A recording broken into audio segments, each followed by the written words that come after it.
ঢাকা থেকে আসলে কাশিমপুরে যাওয়াটা খুব বেশি হ্যাজার্ডাস ছিল।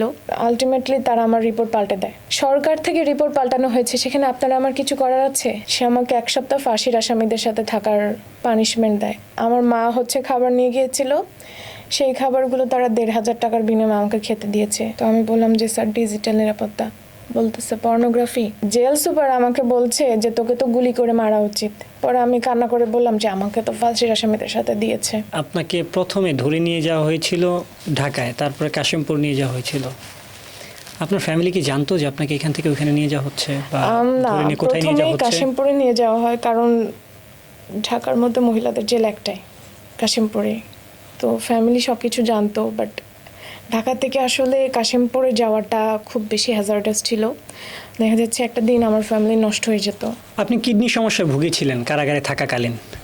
সেখানে চিকিৎসার ব্যবস্থা কেমন ছিল? শরীরের কষ্টের পাশাপাশি মানসিক ট্রমাটা, আপনি একটু আগে বললেন যে মানসিকভাবে ভেঙে পড়েছিলেন, তখন আসলে নিজেকে কিভাবে সামলিয়ে নিয়েছেন এবং যে সমস্যাটায় পড়েছিলেন কিডনির সমস্যা, কিডনি সমস্যাটা কি আসলে জেলে গিয়ে হয়েছিল? না, জেল থেকে জেলের আগেই আমি সবচেয়ে বেশি ট্রমাটাইজড হয়েছি জেলে এই কিডনির ব্যাপারটা নিয়ে।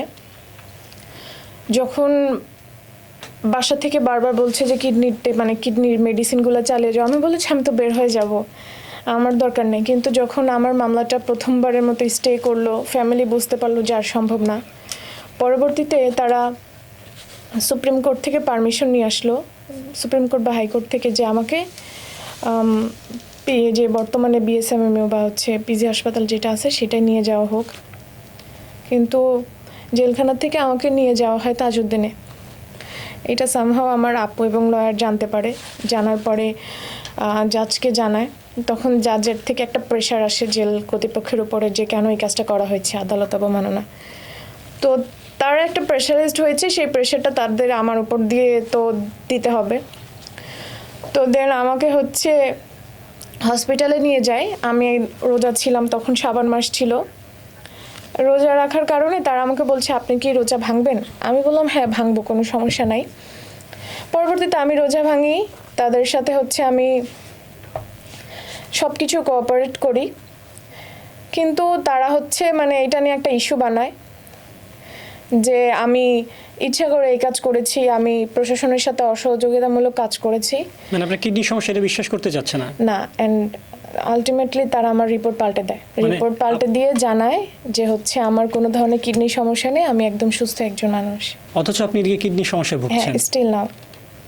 এটা আপনি জানান নাই জেল যারা এখানে দায়িত্বে ছিলেন? আমি জানিয়েছি, কিন্তু এখন সরকারের হাতে সবকিছু। সরকার থেকে রিপোর্ট পাল্টানো হয়েছে, সেখানে আপনারা আমার কিছু করার আছে?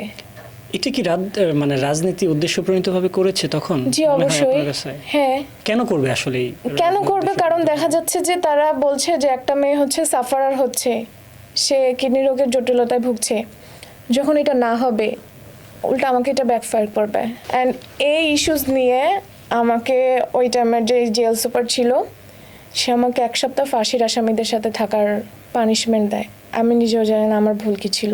মানে কিডনির ঘটনাটা যখন আপনি বলেন যে আপনার কিডনি সমস্যা, তারপরে ওনারা রিপোর্ট চেঞ্জ করে তারা আমাকে হ্যারাসমেন্ট করে এইভাবে যে তখন একটা নিউজ হয় যে ওই দিন তখন কিছু নিউজ হয় ডেইলি স্টারে যে এর পরের দিন তারা আমাকে নিয়ে গিয়েছে, কিন্তু 2-3 দিন তো নিয়ে গিয়েছে হসপিটালে। তারা আমাকে পরের দিন কিছু খেতে দেয়নি।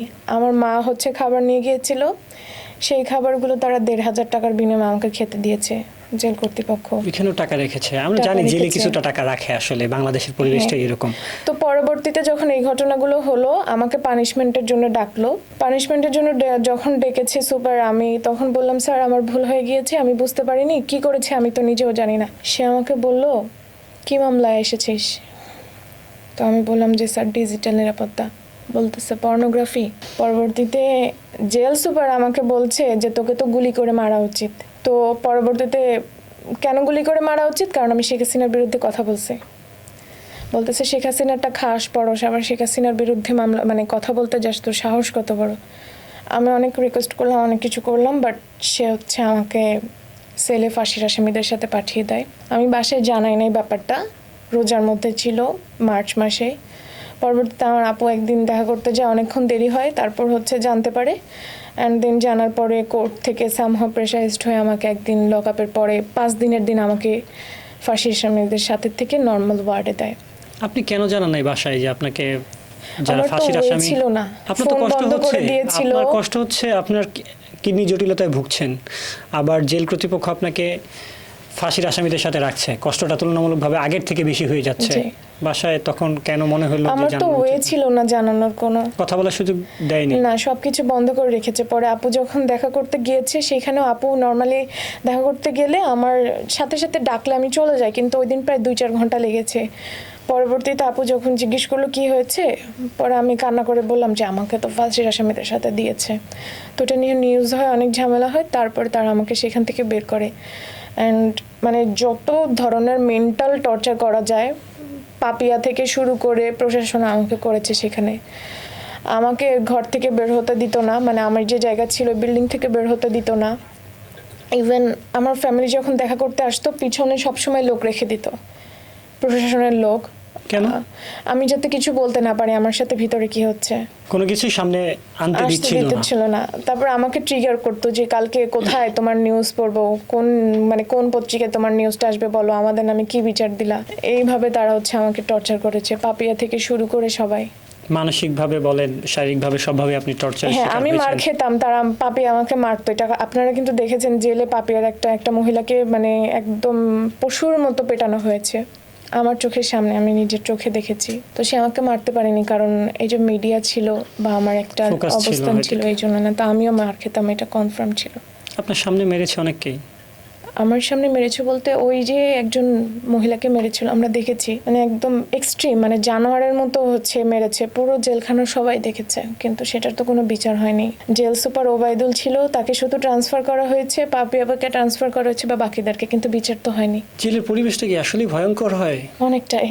এখানে খাবার থেকে শুরু করে থাকা সব কিছু, মানে একটা ট্রমাটাইজ সিচুয়েশন। আর মেইনলি জেলখানা অ্যাটলিস্ট 85-80% হচ্ছে মাদক ব্যবসায়ী। তো তাদের সাথে যে পরিবেশটা, তো মানে it's tough to survive there.